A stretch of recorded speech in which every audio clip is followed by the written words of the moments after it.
Danke bafethu, welcome back to Nkuli Soccer. Ngicela ningakhohlwa uku-like and subscribe. Abafana be-DDC team bayaflya-ke namhlanje bafethu baye eNgilandi. Finally, after abantu baloke baripota into ey'ngekho bathi balendile England bahamba namhlanje bafethu. But-ke asike ebafaneni baku-DDC team sifuna ukufocus kubantu abaserious ekumele bashape ba-change izinto laphana ku-Chiefs but abahlulekayo bafethu. So mawubheka close lapha ku-Chiefs kunama-team awu-2. Kune-team ka-Ben Yusuf, kune-team ka-Cedric Keza. That is why ungazi ukuthi ubani striker. Khona umuntu one-striker lesi asithembayo, bese khona onama-midfielders wakhe, khona o-trust uNgcobo, khona o-trust uCele. So kumele kungabi ne-division, kube ne-unit, badlale as i-team. Hhayi ukuthi uCedric ufuna ukuwubonakalisa kuma-game wakhe lawa in charge and then no-Ben Yusuf naye ufuna ukuwubonakalisa. They have to work as a unit, bangadlali as individuals, ama-coaches.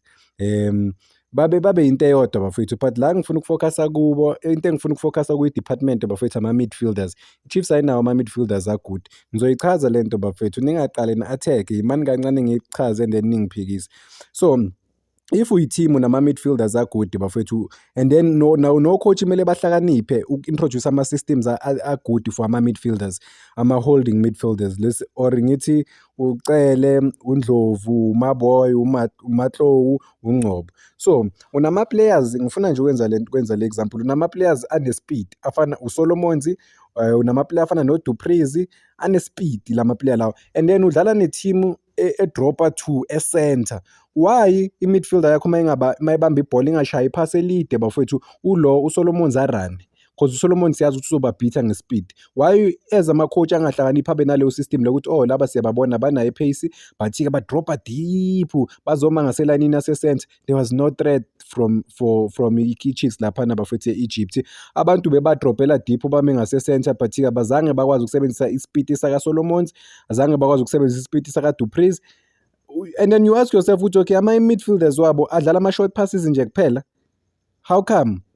Because okay, mawubheka uCele yini into agude ngayo, uyakwazi ukuswitcha. Ama-midfielder phela kumele ukwazi ukuphasa, kumele ukwazi ukuphasa. Ulo obvious umthetho ngesimbale nokumbala in terms of ukuphasa, because siyamazi umsebenzi wakhe ukudefenda, akadefenda recover ibhola anike laba baseceleni kwakhe, wena ulibuyisele emuva akalibuyisele emuva. Bangafuni ukuthi bayawazi ama-advantages wakhe, ama-disadvantages wakhe ukuthi bazofuna ukuthi aye phambili or aphase phambili is not good. But-ke angakwazi naye ukufunda phela, uma umuntu uyafundisa izinto ukuthi ukwazi uku-advance ube ngconywana. But-ke if you can improve in terms of just i-passing nje kuphela, badinga ukuphasa. uNgcobo is a good pass off the ball nguma-short passes. Angikaze ngambona abamba ibhola, like it's rare umbona abamba ibhola aswitcha. So imagine igame eKaizer Chiefs ifana kuwo wonke amagame bafowethu, wonke amagame iyafana. They don't switch amabhola, bawaswitcha basquare amabhola isikhathi esiningi ku-rare ukuthi basquare, ba-predictable, bafuna ukudlala ama-1-1-1 la and then ama-long balls abawadlali. So but unama-player angakusiza, for example uSirino, that is why uSirino bafethu are important for i-Chiefs. Noma kuthola ukuthi uney'nkinga zakhe, unokubheda kwakho, unama-yellow card, uye umuntu okwazi makangena alifake ebhokisini aphinde alibamba alifake, aphinde alibamba alifake. Uye umuntu one-sense of urgency than abantu abaningi.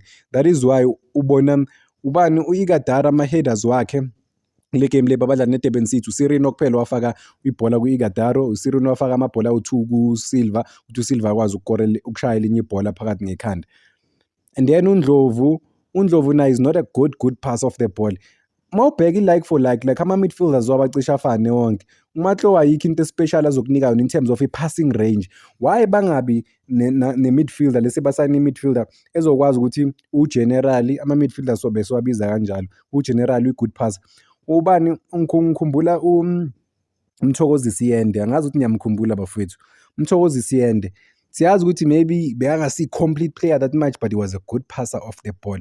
Udinga ama-player njalo ethimini, ungasayini abantu abazokudlalela ama-short passes kuphela. Uyazi ukuthi unani, nabo-coach kumele bafunde mane ejimini kanti ba-trainani lama-midfielders lawo ukuthi mfethu uma uphethe ibhola ezi-midfield you are able to switch.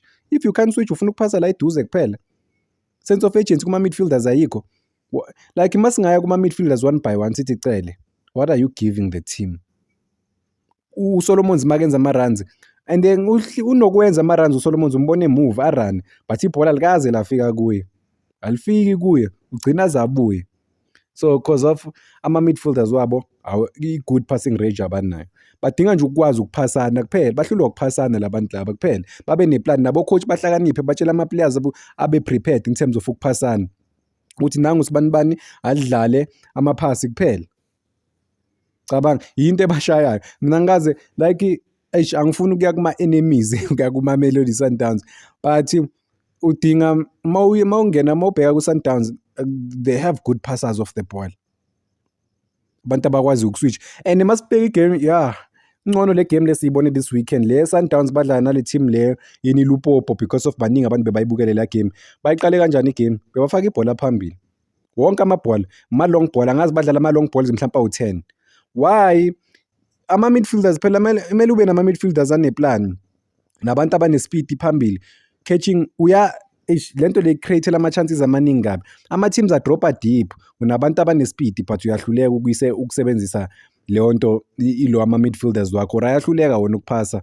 Kudlalwa ibhola njengama-robot, ucoach uthe kudlalwe so, akumelanga-ke nizame esinye isitayela. Nalento le kunini sisho uVilakazi nifuna ukumdlalisa esayidini kakhulu but akana speed that much. Mbeke eza unumber 10, akasekho ulo uShabalala somshintshile angithi, but ufake ushintsha uShabalala, umshintsha uShabalala babashintshile, bafaka bani? Bafaka uMahlowu, bafaka noMaboy. So ufaka ama-holding midfielders awu-2, meaning that you wanna protect laphana eswini ukuthi ukwazi ukuhold ibhola, but still ama-midfielders awu-2 angenile but awakwazi na ukuhold ibhola ukuthi i-team idlale kakhulu. So mina ngiyaqala uyibona into enje, uthi uyabheka ayafana wonke ama-midfielders wakhona, wonke adlala ama-short passes, wonke. Mangibheka akekho umuntu ongishayela amaphasi ngize ngimncome ngisho ukuthi uyawashaya amaphasi-ke le midfielders le, and u-confident ngamaphasi wakhe. That's why masobona abantu abafana no-Resino sisho ukuthi ibhola elinje bayarobha-ke laba badlala njengama-PlayStation, kanti no, uyayipractice into, uyishaye kaningi izibe right. Keep doing it. Bona-ke inkinga yabo nayo, babhizi ne-media bafowethu. Nge-media angeke uyishaye i-Chiefs unamanga. I-media ihlezi present laphana e-Natural nabafowethu, njalo kune-media. And-ke khona le media le uthola ukuthi akusiyi-conference. Okay, ithi ngisho ngiyazi ukuthi ezinye izinto akumelanga ngizisho, but anginandaba. Kune-media yase-SABC, engeke ngimusho igama lakhe, hlezi ase-Natural. Kune-media le laba ba-normal, thola ukuthi ba-independent, abasebenzela lokhunjana ama-website or ama-news outlets, bahlezi base-Natural. Alipheli iviki e-Natural akungana-media, ba-report-ela i-media, bayi-update, babatshela ukuthi kwenzakalani. Wonke ama-team kufana i-Pirates o-Sundowns, i-media awuyiboni njalo laphana kubo, nix, wayiboni njalo. Kuthatha isikhathi ukuthi ubabone. Abe-Chiefs sibabona njalo every week. You know what's happening ku-Chiefs, you know what's happening. Uyazi ukuthi ubani olimele, ubani ongalimelanga, ubani ozodlala, ubani ongekho ready ukuthi adlale, everything ukwazi ukuplan. Le nto bengisho ukuthi ukwazi ukuplana ngabo simple. And then mawubheka ama-central wakhona wakwazi ukumaka wonke bafowethu, because if udlala uyi-midfielder ne, kumele uyi-central midfielder la kudlala khona uCele, kumele ukwazi ukumaka. uCele akakwazi ukumaka. uNgcobo, as much as ayi-good ball player, akakwazi ukumaka naye, uyi-central midfielder naye. uMaboy ukumaka akakwazi ukumaka that much. uMaboy siyamazi bafowethu, akakwazi ukumaka. Sikhuluma ngama-midfielders, uNdlovu okwazi ukumaka aphinde futhi akwazi ukulidlala. So midfielder i-midfielder kumele iswitche bafowethu, switch on midfielder. You have to give more than just lama-short passes wenu. If une-speed, una-everything, phusha mzala, phusha, kiwa phambili. If unifuna uku-attack, le nto le badlala amabhola amancane lamafishane, baphinde baliluze la. Nalento le ucoach la complaina ngayo, athi i-experience, abantu abanayibhola bafethu adlalwa nge-experience. Asikhulumeni iqiniso bafethu, adlalwa nge-experience. Uyayenza i-research yakho, ngeke for 6 months bayiwine nini i-Nedbank ngoMay, April, May, June, July, August, September, October manje. More than 6 months ulindile bafowethu, ulinde ukuthi wazi ukuthi udlale. Mawudlala futhi ama-group stages uyazi ukuthi kuzoba nzima kangakanani. You can't even plan for i-continental football. Uzofuna ukuza ngama-excuse ukuthi kunzima, akumelanga, la bantu let's say 80% ayikho ready, izinto ezinjalo. No, you can't explain, you can't complain. You know, uyawabona ama-teams amaningi ukuthi ayadlala ku-continental level and you know what to expect. Hhayi ngoba nihlulekile ukuthola ama-results sekumele ni-complain. You got ama-results against o-AS Simba, you got ama-results versus o-Cabo Scope. Umphathi we-Chiefs lona uKaizer Motaung Junior bekhuluma ukuthi bayenze i-research, they send people ukuthi bakwazi ukuprepare, bazi what to expect when they play away, zonke lezo zinto lezo. So i-room to complain bafethu ayikho, to be honest. I-game le bekumele bayiwine but abayiwinanga. Yeah.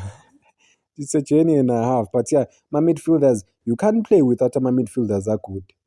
Noma singawablame amanye ama-player, yes khona ama-player let's say ayidingi experience lento leyo inasho Miguel laphana emuva ukuthi akhiphe ibhola, ayidingi ukuthi asina experience yase-Africa so that is why inasho. Na, ayidingi experience, ayidingi experience ukuthi i-defense yabo ikwazi ukugayida laphana i-forward ukuthi nolo akwazi ukuhlala epalini kahle noma avale iside or angakhomithi all out.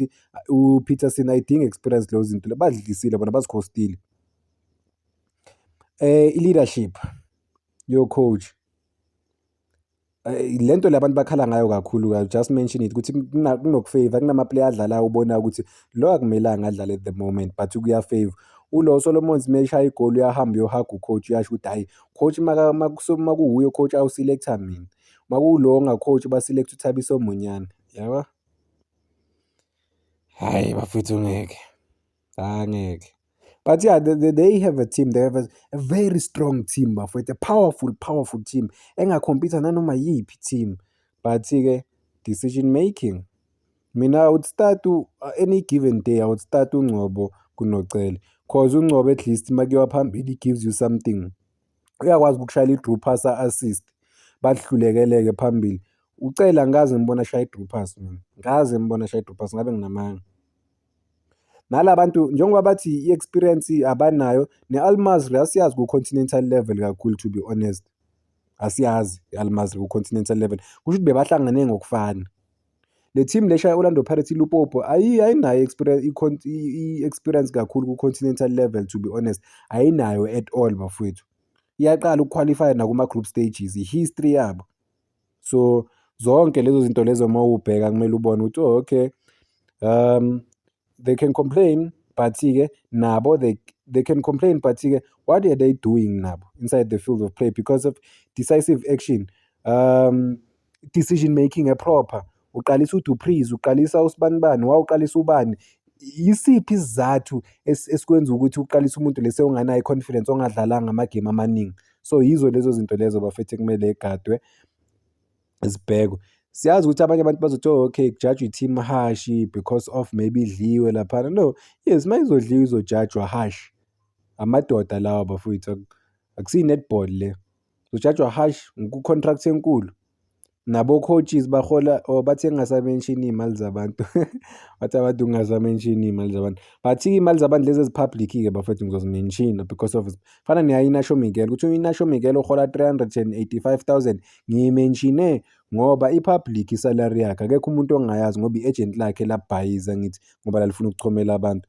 But yeah, bad results for them ukuthi bashawe i-team ezifele. Nkosi yami, yabona mawushawa umquba akungcono uluze bafowethu, but hayi ukuluza but ushawa i-team obonayo nawe ukuthi hayikho phela lento le. Asivale ngabafana bafethu laba engivule ngabo ukuthi baya-travela baye e-UK laba udlala khona no-Manchester United. Abafana be-exciting kakhulu bafethu, engifuna ukuthi bayi-impresse laphana e-Europe, bachazelise nama-scout ngoba you never know bafethu ukuthi obani ababukele. So uTakalani u-goalkeeper wabo noMokoena benza kahle kakhulu laphana ezabo-goalkeeper. Siyazi ukuthi uTakalani bekhona ku-under 20 so ubuya ku-World Cup but ulo uvimbe kahle kakhulu so azange ayithole i-opportunity umfethu ukuthi avimbe. So uMokoena-ke already naye ukhona ku-first team laphana as a third choice because of uNtwari ulimele noBuntle Moliva akekho, so uMokoena bayambiza nalaphana ku-first team. Then uMbuthu as i-defender laphana unokudlala ama-friendlies laphana ku-first team banokumbiza naye, noNkwesa naye bayambiza ku-first team. uTimba bekafuneka na-overseas, so I think iBelgium if angilenzi iphutha bafethu bazokwazi ukumbheka close-ke nabantu laphana eBelgium laba bebamfuna bambone ukuthi medlala nama-players wase-Europe uperforma kanjani. And then ku-midfielder siyazi ukuthi kunoMabaso bafethu oyi-captain yabo, ayi-superstar uMjida, ayi-superstar, super talented player. I know what he can bring for i-team in terms of like driving forward. He's skillful at the same time, uyi-central midfield ehlakaniphe kakhulu. Bayasaba ukumdlalisa laphana ku-first team, but if babhiliva kuye umfana bangasayini ama-player amangaka ngabe ba-covered laphana ku-midfielder because of ugood kakhulu umfana. Then khona omunye-ke the rising star manje uMalifu, ngiqeda nje ukumbona the past 2 weeks, ugood kakhulu bafowethu, good shooting range, makuyiwa phambili uyi-threat, uyawashaya namagoli as i-midfielder, so uhlakaniphe kakhulu, ucontributor kakhulu for i-Chiefs.